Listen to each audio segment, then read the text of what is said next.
Selamat siang Pak Yongki. Selamat siang, Pak. Ya Pak, sekalian cek sound Pak, suaranya jelas Pak. Oke, sip. Ya. Ya, Nanti mau share script Pak, ya, betul. pakai bahan? Oh iya Pak, nanti kita siap ya. Makasih Pak, selamat melayani. Ya, ya, terima kasih.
Selamat siang saudara dan saudari yang terkasih, pegawai DJP seluruh Indonesia, khususnya yang Kristiani nggih.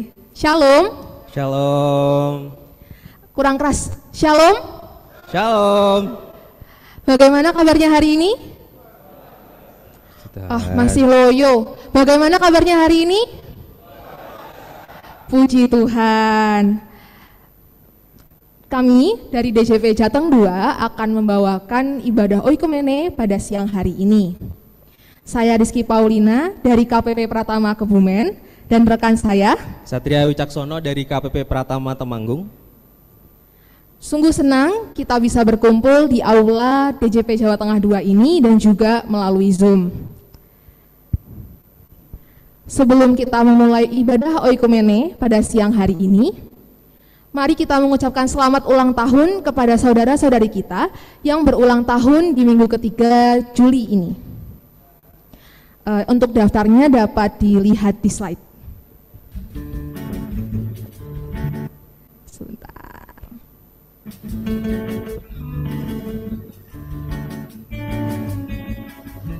Berikut pegawai Kristiani yang berulang tahun di minggu ketiga Juli.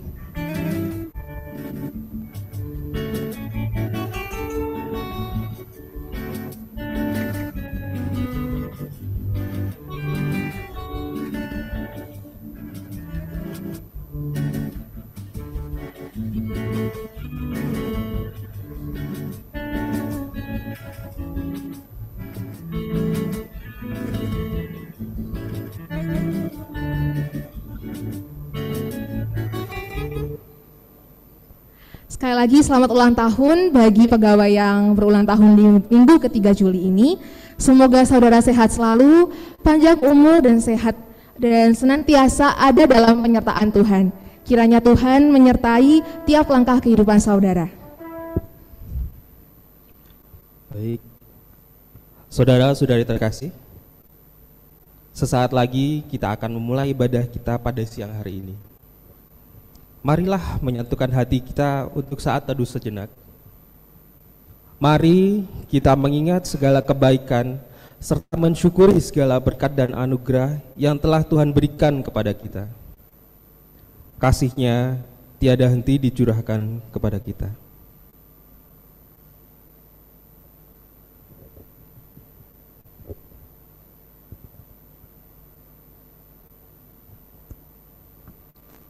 Amin. Sungguh, hari demi hari kebaikan Tuhan tiada berkesudahan, dan sampai selama-lamanya kasih setia Tuhan akan senantiasa kita rasakan. Mari bangkit berdiri, kita memuji Tuhan bersama dengan pujian Tuhan Yesus baik. Mari kita bersama-sama bersukacita, kita memuji Allah Bapa di surga.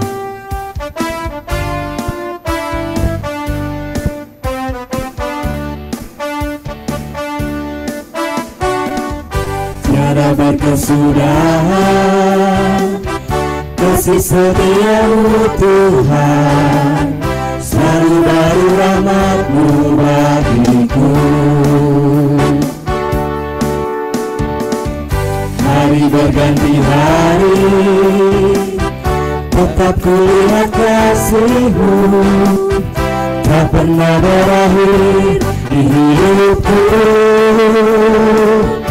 Tuhan Yesus baik, sungguh amat baik, untuk selama-lamanya.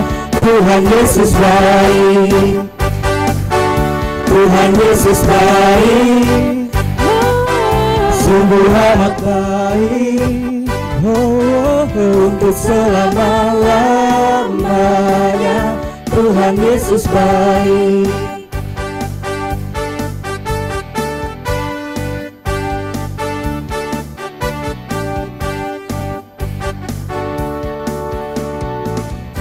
Tiada berkesudahan kasih setiamu Tuhan, selalu baru rahmat-Mu bagiku.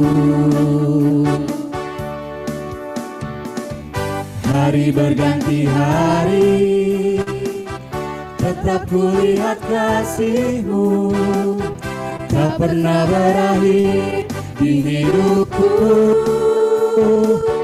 Tuhan Yesus baik, sungguh amat baik, untuk selama-lamanya. Tuhan Yesus baik, Tuhan Yesus baik, sungguh amat baik, untuk selama-lamanya. Tuhan Yesus baik. Sekali lagi. Tuhan Yesus baik, sungguh amat baik, untuk selama-lamanya. Tuhan Yesus baik, Tuhan Yesus baik, sungguh amat baik, untuk selama-lamanya. Tuhan Yesus baik, untuk selama-lamanya, untuk selama-lamanya, untuk selama-lamanya. Tuhan Yesus baik.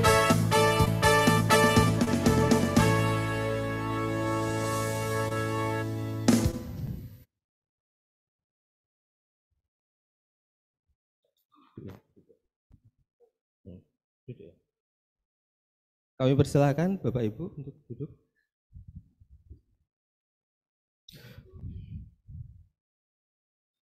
Saudara-saudari yang terkasih, tema ibadah kita pekan ini yaitu Yunus 4. Sebelum kita melantunkan pujian berikut serta mendengarkan firman hari ini, kita awali dengan doa pembukaan terlebih dahulu. Kepada Bapak Waruno, kami persilakan.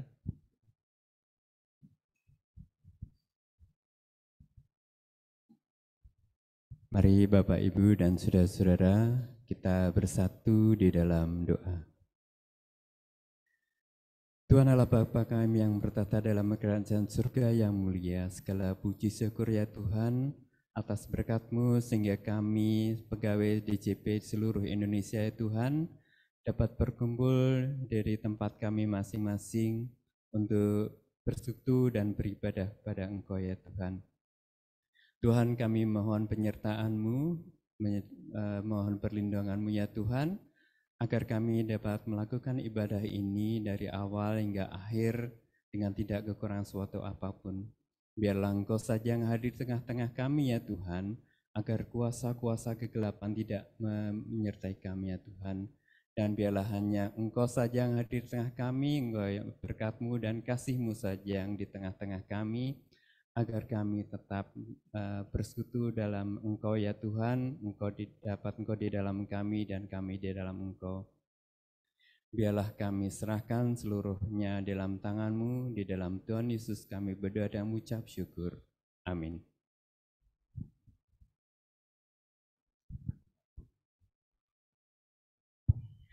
Saudara dan saudari yang terkasih, firman Tuhan adalah terang bagi langkah kehidupan kita. Mari kita mempersiapkan hati dan pikiran kita untuk menyambut firman Tuhan sembari menyanyikan pujian Dayung di Arus.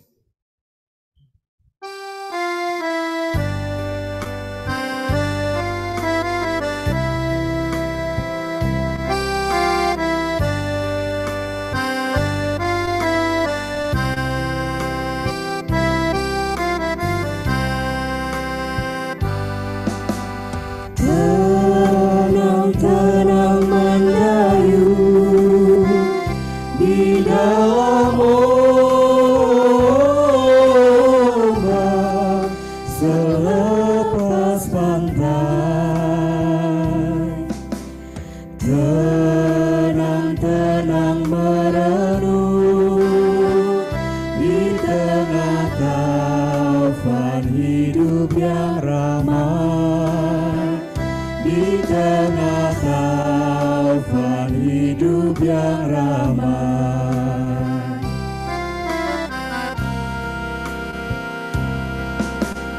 Bila terbawa arus di dalam doa, lalu terenang. Sabda penguat doa, resapkanlah di dasar hatimu, sedalam laut medan hidupmu.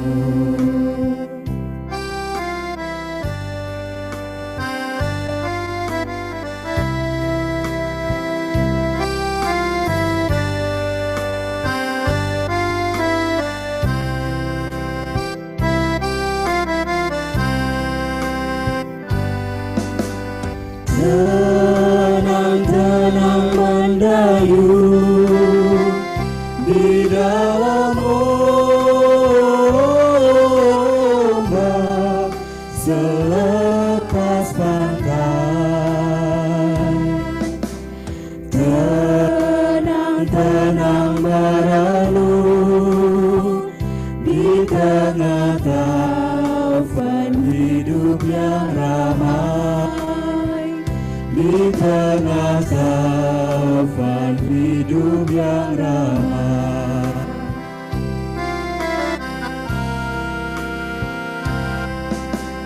Bila terbawa arus di dalam doa, lalu terenang. Sabda penguat doa, resapkanlah di dasar hatimu, sedalam laut medan hidupmu.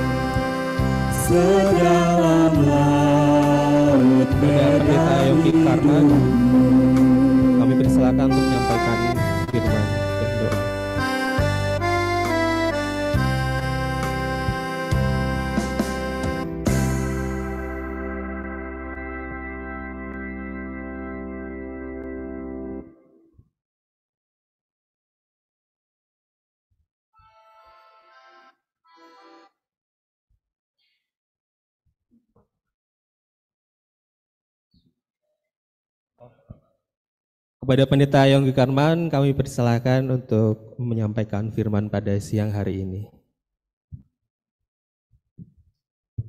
Baik, selamat siang Ibu Bapak sekalian. Mari kita bersatu dalam doa sebelum kita merenungkan firman Tuhan.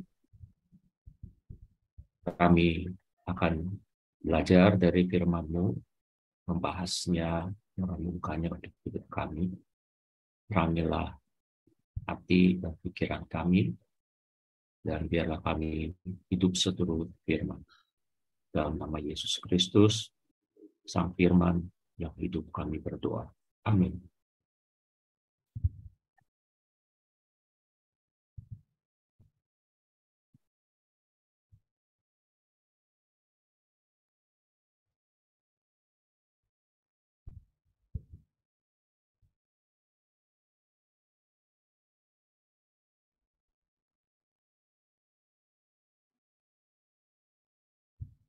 Ibu Bapak sekalian, kita pada siang hari ini akan merenungkan tentang sesal Tuhan, sesal Yunus. Diambil dari Yunus pasal 4. Pasal terakhir kitab Yunus dibuka dengan ungkapan narator, tetapi hal itu sangat mengesalkan hati Yunus. Lalu marahlah ia. Yunus kesal sebab Allah menyesal. Menyesalnya Allah sudah disinggung narator dalam pasal 3. Menyesallah Allah karena malapetaka yang telah dirancangnya terhadap mereka, dan ia pun tidak jadi melakukannya. Namun kini menyesalnya Allah disinggung oleh Yunus. Ya Tuhan, bukankah telah kukatakan itu ketika aku masih di negeriku? Itulah sebabnya maka aku dahulu melarikan diri ke Tarsis. Sebab aku tahu bahwa Engkaulah Allah yang pengasih dan penyayang, yang panjang sabar dan berlimpah kasih setia, serta yang menyesal karena malapetaka yang hendak didatangkannya. Allah batal menghukum Niniwe, dan bahasa Alkitab untuk itu adalah Allah menyesal. Ada dua hal yang membuat ungkapan Allah menyesal sering membuat kita bingung. Pertama, sekilas ada pertentangan dengan ayat lain yang menegaskan Allah tidak menyesal sebab dia bukan manusia. Kedua, Allah menyesal identik Allah berubah pendirian. Dan itu bertentangan dengan ajaran bahwa Allah tidak berubah atau Allah tetap sama. Ayat tentang Allah menyesal pun dipertentangkan dengan kodrat tetap Allah. Seolah-olah Allah itu pelin-pelan. Tapi saudara-saudara sekalian, menyesalnya Allah berbeda dengan menyesalnya manusia. Manusia, jika menyesal, merasa bersalah setelah melakukan suatu kesalahan serius karena kurang perhitungan. Itu menyesalnya manusia. Dan menyesal seperti itu sering tiada gunanya. Seperti peribahasa kita, sesal dahulu pendapatan, sesal kemudian tak berguna. Berbeda dengan menyesal seperti itu, menyesalnya Allah adalah perubahan relasinya dengan manusia. Apa ini maksud dengan berubahnya relasi Tuhan dengan manusia? Mari kita lihat, ada dua kali dalam Perjanjian Lama, Tuhan menyesal untuk sesuatu yang telah dilakukannya. Pertama, semasa zaman Nuh, Tuhan digambarkan menyesal sebab ia telah menciptakan manusia yang ternyata di belakang hari jadi amat jahat dan sekarang hendak dibinasakan. Di sini terjadi perubahan relasi Tuhan dengan manusia yang tadinya relasi memberkati, sekarang relasinya menghukum atau tidak memberkati. Contoh kedua, tentang Tuhan menyesal, yaitu Tuhan menyesal telah mengangkat Saul menjadi raja sebab yang bersangkutan terbukti bukan raja yang patuh perintah Tuhan. Di sini terjadi perubahan relasi Tuhan dengan Saul yang tadinya akan membiarkan anaknya sebagai penerus takhta. Sekarang suksesi putra raja diputus dan penerus takhta adalah orang yang bukan keturunannya. Kita semua tahu Daud. Nah, dalam kitab Yunus, Tuhan menyesal dari relasi yang tadinya akan menghukum Niniwe, tetapi sekarang batal menghukum. Itulah maksudnya Tuhan menyesal. Apabila pasal 3 kitab Yunus menggambarkan Allah menyesal, pasal 4 ini menggambarkan Yunus kesal, tidak bahagia, tidak senang dengan keputusan Tuhan yang batal menghukum Niniwe. Begini kata Yunus, jadi sekarang ya Tuhan, cabutlah kiranya nyawaku, karena lebih baik aku mati daripada hidup. Menurut Yunus, batalnya hukuman itu sudah dalam perkiraannya, karena Allah itu pengasih dan penyayang, Maha Pengampun. Tetapi itu juga sekaligus membenarkan pelariannya dulu ke Tarsis. Yunus sudah kapok dengan mahalnya belajar taat. Nyawanya hampir melayang di dalam perut ikan. Dia akhirnya pergi juga ke Niniwe. Terpaksa pergi. Namun itu ternyata belum berarti hatinya sudah berubah. Hatinya masih sempit dan tetap tidak suka melihat Niniwe menerima pengampunan Tuhan. Dia masih Yunus yang lama. Merespons Yunus yang sangat kesal sampai mau mati, Tuhan menegurnya dengan sebuah pertanyaan retorik. Layakkah engkau marah? Pertanyaan itu tidak direspons Yunus dengan kata-kata, melainkan dengan tindakan keluar meninggalkan kota Niniwe yang untuk sementara terbebas dari hukuman Tuhan. Dia pergi ke sebelah timur kota dan di sana mendirikan sebuah pondok sambil memperhatikan kelanjutan nasib kota itu. Atas penentuan Tuhan, sebuah tanaman menjalar tumbuh cepat dan menaungi sang Yunus. Nabi yang sedang kesal itu pun terhibur dengan tanaman ajaib itu. Dalam satu hari bisa tumbuh besar dan bisa menjadi tempat berteduh. Namun kesenangan Yunus hanya sehari, sebab besoknya ketika fajar menyingsing, atas penentuan Tuhan, ada ulat menggerek akar tanaman itu sehingga langsung layu. Sesudah matahari terbit, atas penentuan Tuhan, bertiuplah angin timur yang terik sehingga sinar matahari menyakiti kepala Yunus yang kini tanpa naungan tanaman itu. Dia nyaris pingsan karena sengat terik matahari.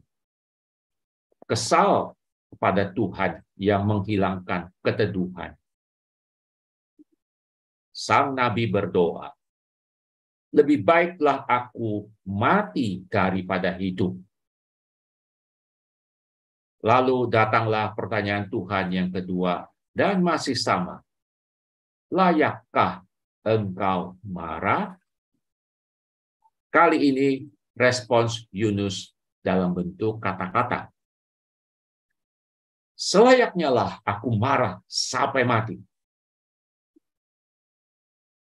Untuk kali kedua, Nabi mau mati. Sikap kesal Yunus ini merupakan ekses pemahaman iman dan perasaan yang keliru. Imannya memunculkan sikap posesif bahwa Tuhan hanya untuk bangsa Israel. Ia merasa berhak menuntut Tuhan tidak berbagi kasih dengan bangsa lain. Padahal Tuhan berhak menuntut kebulatan kasih Israel. Tetapi orang Israel tentu tidak berhak membatasi kasih Tuhan kepada segala bangsa. Firman Tuhan melalui Yesaya, diberkatilah Mesir umatku, Asyur buatan tanganku, dan Israel milik pusakaku. Bangsa Israel memang dipilih Tuhan, tetapi keterpilihan itu bukan tujuan, juga bukan status melekat, melainkan dipilih untuk menjadi berkat bagi bangsa-bangsa. Dipilih untuk menjadi terang bagi bangsa-bangsa. Dipilih untuk suatu tugas yang tidak ringan, sebagaimana terbukti mereka akhirnya gagal.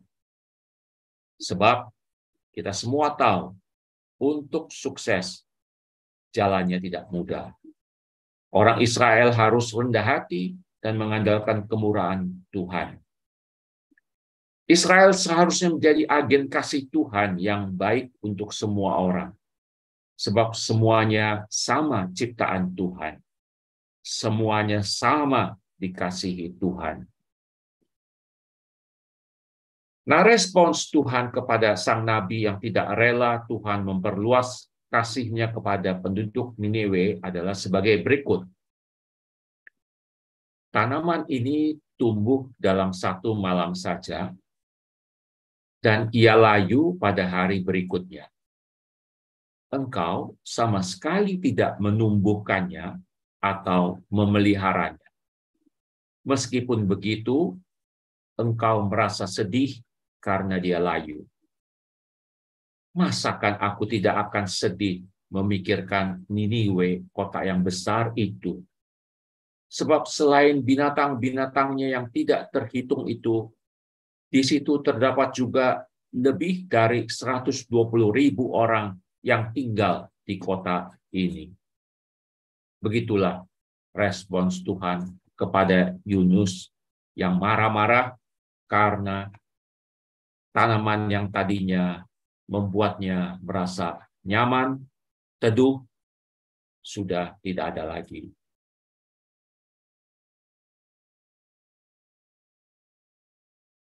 Bagaimana Yunus dan kita? Nama Ibrani Yunus adalah Yona, artinya merpati. Merpati itu hewan yang biasanya melambangkan ketulusan.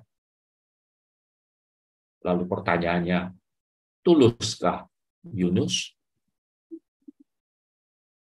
Barangkali untuk Yunus lebih tepat bukan merpati tulus, tetapi merpati tolol yang dipakai Hosea untuk Israel yang tidak berakal, yang meminta bantuan Mesir dan Assyria alih-alih mengandalkan Tuhan. Yunus bodoh dengan berpikir bahwa kasih Tuhan tidak berlaku untuk penduduk Niniwe. Yunus bodoh dalam membatasi hak Tuhan untuk mengasihi siapa saja yang dikehendakinya. Nabi idealnya mengasihi yang dikasihi Tuhan. Tapi Yunus tidak begitu. Nabi biasanya menghakimi dosa-dosa orang lain. Tetapi Yunus tidak begitu. Malah ia bak terdakwa diinterogasi para pelaut asing pada pasal 1. Kitab Nabi lazimnya berisi banyak nubuat. Tetapi tidak begitu dengan kitab Yunus. Hanya 1 kali nubuat untuk penduduk Niniwe. 40 hari lagi Niniwe akan hancur. Itulah satu-satunya nubuat yang keluar dari mulut Yunus. Terlalu sedikit nubuat itu untuk ukuran nabi dan kitab nabi. Fokus kitab Yunus memang bukan nubuat, melainkan nabi itu sendiri. Ini kisah Nabi Yunus. Tidak heran dari pasal 1 sampai 4 kita mendapati gambaran Yunus yang jauh dari citra seorang nabi. Yunus digambarkan tidak seperti nabi, dan kitab Yunus juga tidak seperti kitab nabi lainnya. Kitab Yunus berakhir dengan firman Tuhan yang memperingatkan Yunus agar tak perlu kesal. Tidak jelas apa respons Yunus setelah mendapat peringatan itu.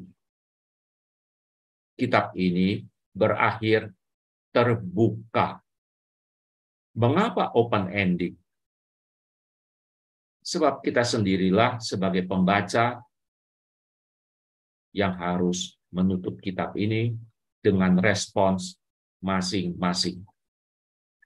Apakah kita seperti Yunus dengan pikiran sempitnya membatasi kasih Tuhan?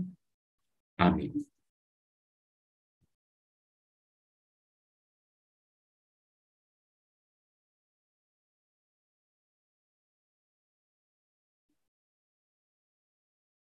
Mari kita berdoa.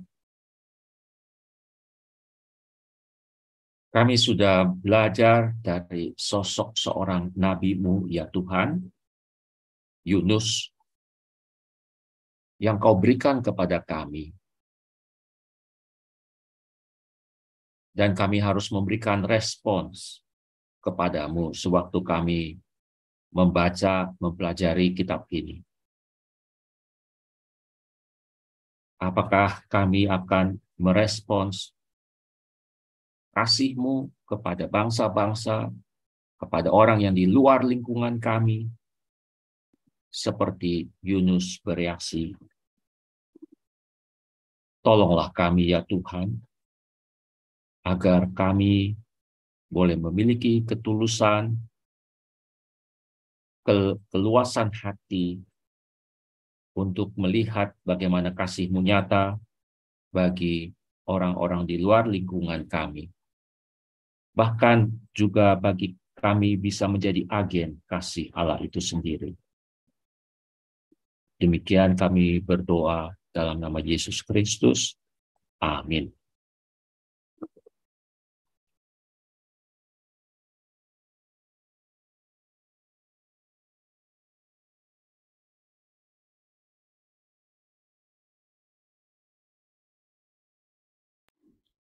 Sungguh indah firman yang bisa kita dengarkan pada siang hari ini. Kita bersama belajar bahwa kasih Tuhan adalah kasih yang universal, tidak memandang siapa orang itu, dan kiranya kita bisa menjadi agen kasih Tuhan itu sendiri.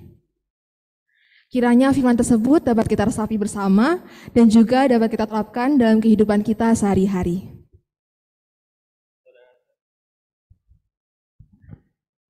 Saudara-saudari yang dikasihi dalam Kristus, saat ini kita akan dilanjutkan dengan memberikan persembahan. Saudara-saudari dapat memberikan persembahan secara langsung melalui kantong persembahan yang diedarkan. Dan bagi saudara-saudari yang hadir melalui Zoom, persembahan dapat diberikan melalui QR Code yang tampil di layar. Sembari melakukan persembahan, mari kita nyanyikan pujian, bawalah persembahan.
berwarna.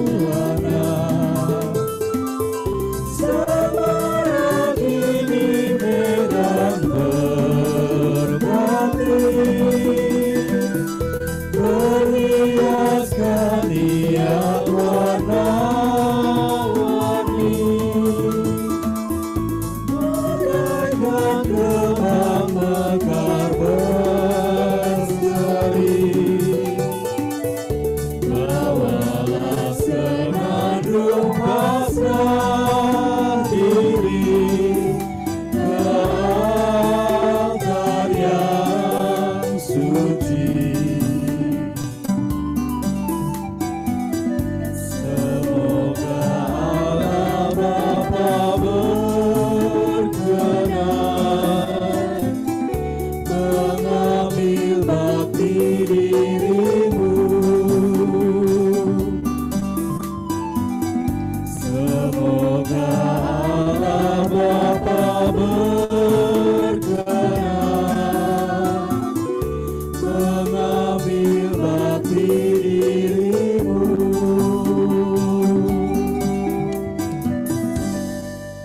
Kepada Saudara Raika Alendo, disilahkan untuk membawakan doa persembahan dan doa syafaat.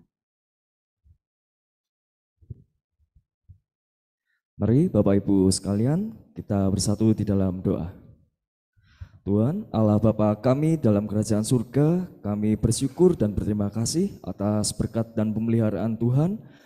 Kami berikan sebagian yang terbaik pada Tuhan, kiranya persembahan ini boleh digunakan untuk pelayanan kemuliaan Tuhan. Berkatilah orang yang mengelola persembahan ini agar dapat melaksanakan agar dapat mengelola uang ini dengan baik.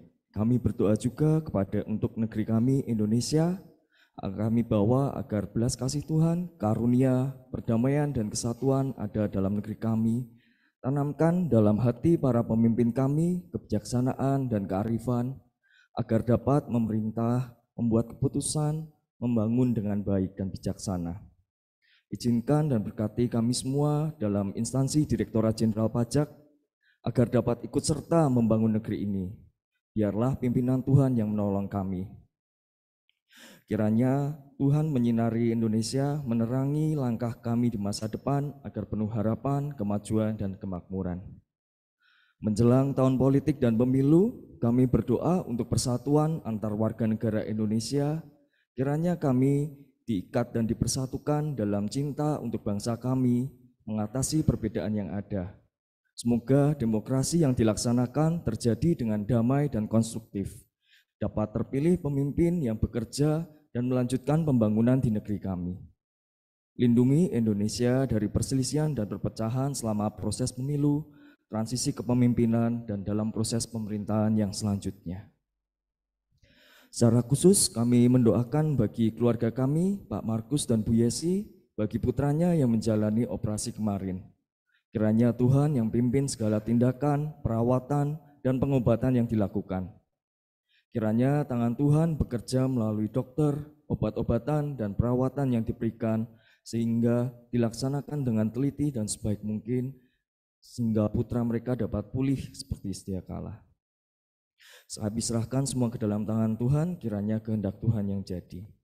Kami juga mendoakan bagi saudara-saudari dan keluarga kami di Direktorat Jenderal Pajak yang berulang tahun, juga yang menyambut atau telah melalui masa purna bakti. Kiranya Tuhan menambah kebijaksanaan sejalan dengan bertambahnya usia. Tuhan yang pimpin jalan di depan di dalam aktivitas, keluarga, pekerjaan, dan pelayanan. Kami berterima kasih Tuhan telah memberkati kami semua. Semua pinta dan doa kami ini kami panjatkan di dalam pengakuan percaya melalui Tuhan Yesus Kristus. Amin. Saudara-saudari terkasih, sebentar lagi kita akan kembali ke aktivitas kita masing-masing. Namun sebelum itu, mari kita sama-sama bangkit berdiri. Kita nyanyikan pujian, Ku Mau Berjalan Dengan Juru Selamatku.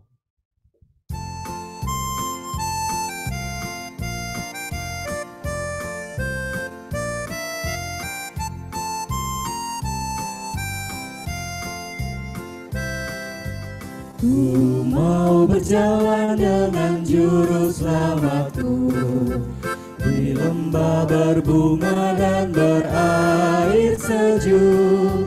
Ya, kemana juga aku mau mengikutnya, sampai aku tiba di negeri baka. Ikut, ikut, ikut Tuhan Yesus, ku tetap mendengar dan mengikutnya.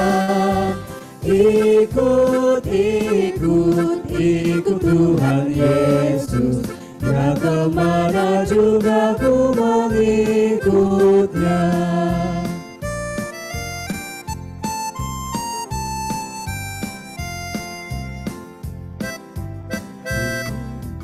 Ku mau berjalan dengan juru selamatku di lembah gelap, di badai yang menderu. Aku takkan takuti bahaya apapun, bila ku dibimbing tangan Tuhanku. Ikut, ikut, ikut Tuhan Yesus, ku tetap mendengar dan mengikutnya. Ikut, ikut, ikut Tuhan Yesus, ya kemana juga ku mengikutnya. Ikut, ikut, ikut Tuhan Yesus, ku tetap mendengar dan mengikutnya. Ikut, ikut, ikut Tuhan Yesus, ya kemana juga ku mengikutnya. Ya kemana juga ku mengikutnya. Kepada Pendeta Yongki Karman dipersilahkan untuk memimpin doa penutup dan juga memberikan berkat.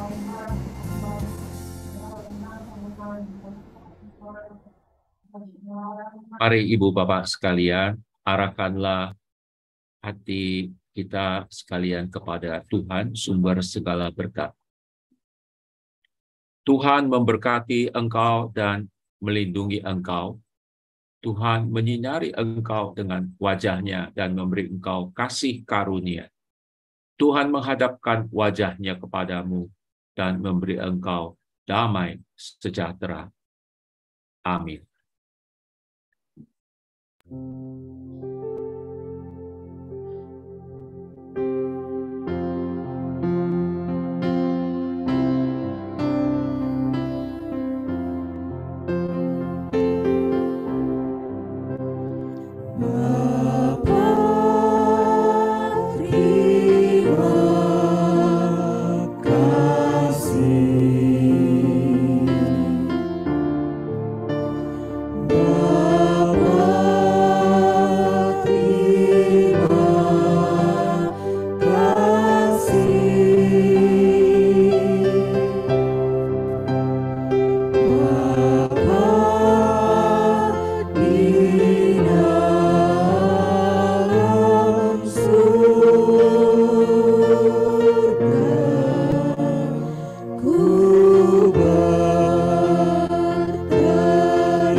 Saudara-saudari sekalian, dipersilahkan untuk duduk kembali.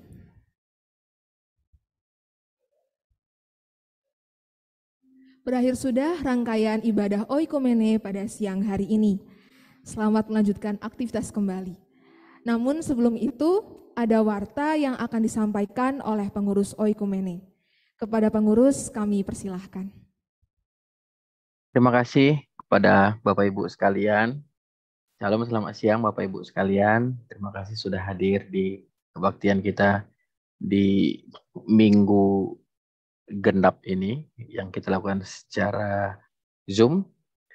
Khususnya untuk Bapak Ibu yang berkumpul di kantornya, ada dari KPP Pertama Jakarta Jatinegara, Ibu Juniana dan Bapak Ibu sekalian. Terima kasih sudah berkumpul. Dan juga Bapak Ibu dari tiap kanwil masing-masing, Sumatera, Pulau Jawa, dari beberapa KPP di lingkungan Jawa Tengah juga. Karena itu terima kasih juga untuk penyelenggara hari ini, Bapak Ibu dari Kanwil DJP Jawa Tengah 2, Pak Waruno dan Bapak Ibu sekalian, terima kasih untuk penyelenggaraan kebaktian siang ini. Untuk para pelayan hari ini, terima kasih juga untuk Pak Yongki Karman, dosen perjanjian lama dari STSD Jakarta. Terima kasih Pak untuk pelayanannya. Ini adalah rangkaian terakhir dari eksposisi kitab Yunus yang harusnya kita selesaikan bulan Juni. Tapi karena minggu terakhir Juni berganti jadi cuti bersama, maka kami selipkan di minggu ketiga Juli. Jadi dengan berakhirnya Yunus 4 ini, maka berakhir pula sesi eksposisi seluruh kitab Yunus yang dibuka dengan ketidaktaatan sang Nabi, yang ditutup juga dengan kemarahan sang Nabi, dengan pertanyaan terbuka yang menjadi tantangan bagi kita untuk mengikuti Yunus atau mengikuti Tuhan, begitu Pak ya. Jadi makasih Pak Yongki, juga untuk para pelayan hari ini. Untuk MC ada Mas Satria dan Mbak Rizky. Untuk doa syafaat ada Mas Raika, pemusik ada Pak Sony, singer ada Mbak Ruti, Mbak Gabriela, dan Pak Agus. Untuk kolektan di lokasi ada Pak Vincentius dan Pak Agung. Mari kita berikan traction apresiasi untuk Bapak Ibu di Kanwil Jawa Tengah 2. Terima kasih atas pelayanannya. Nah, untuk minggu depan Bapak Ibu sekalian, sebagaimana kita ketahui, seluruh Juli ini harusnya adalah rangkaian kegiatan keagamaan dalam rangka Hari Pajak. Kita sudah lakukan 2 kegiatan. 14 Juli kita eksposisi tokoh Matius.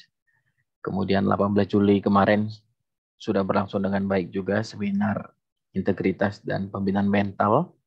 Dan terakhir minggu depan, tanggal 28 Juli, kita akan lakukan adakan eksposisi tokoh Zakheus, ya, tokoh pajak yang kedua dalam Alkitab. Kita lakukan secara hybrid bagi Bapak Ibu yang sekitar untuk sekitar Jakarta, ya, bisa hadir di kantor pusat di ruangan teater 2. Penyelenggaranya adalah Direktorat P2 dan Direktorat Gakum. Pembicara Bapak Pendeta Dr. Johannes Putratama Kamuri. Bapak Ibu dari semua tempat kami juga undang hadir untuk bersama-sama secara Zoom ataupun YouTube. Demikian untuk warta siang hari ini. Terima kasih sekali lagi kepada Bapak Ibu sekalian. Selamat Hari Pajak buat kita semua. Sampai ketemu minggu depan di kantor pusat ataupun tempat masing-masing, Zoom atau YouTube. Ataupun kalau kantor Bapak Ibu mengadakan kebaktian masing-masing. Terima kasih, selamat beraktivitas. Tuhan memberkati kita.